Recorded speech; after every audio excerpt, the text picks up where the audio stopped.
नितेश साहेब कार्यक्रम करून टाकला, आता पोलिसांना मागे लागल्यात वाचवा. झाल्यानंतर फोन करा, विचारायला फोन करू नका. झाल्यानंतर सुखरूप घरी पोहोचवण्याची जबाबदारी आमच्या लोकांची असेल एवढा विश्वास तुम्हाला आजच्या निमित्ताने देतो. पोलिसांच्या समोर देतो, चिंता करू नका. माझं काही वाकडं करू शकणार नाही. आपला बॉस बसलाय सागर बंगल्यावर, काही होत नाही आम्हा लोकांना. आम्ही असेच आहोत इकडे, अशाच बोलतो. कारण का आम्ही हिंदू म्हणून हिंदूंच्या बरोबर उभं राहण्यासाठी आलोय, कोणाच्या उगाच वाकड्यात जाण्यासाठी आलेलो नाही. या जिहाद्यांना हे जे काही हिरवे वळवळत आहेत ना, त्यांना सांगतो जागेवरच राहा, जेवढे आहेत तेवढेच राहा. उगाच आमच्या अंगावर आलात ना, उरले सुरले पण कसे साफ करायचे ना, हे पण आमच्या धर्माने आम्हाला दाखवून दिलेलं आहे.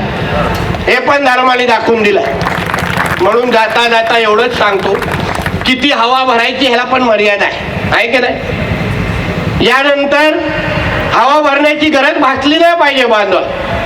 हिंदू म्हणून तुम्ही सगळेजण आपल्या माता भगिनींना संरक्षण करणार आहेत का? तुम्हाला यापुढे महेश दादा आणि नितेश राणेंची ते गरज भासणार का?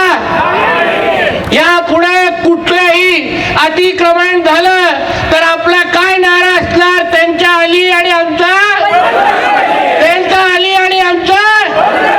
यापुढे हिंदू म्हणून कोणीही अधिकारी अगर आपल्या कोणाकडे वाकड्या नजरांनी पाहिलं तर कानाखाली 12 वाजल्याशिवाय गप्प बसायचं नाही.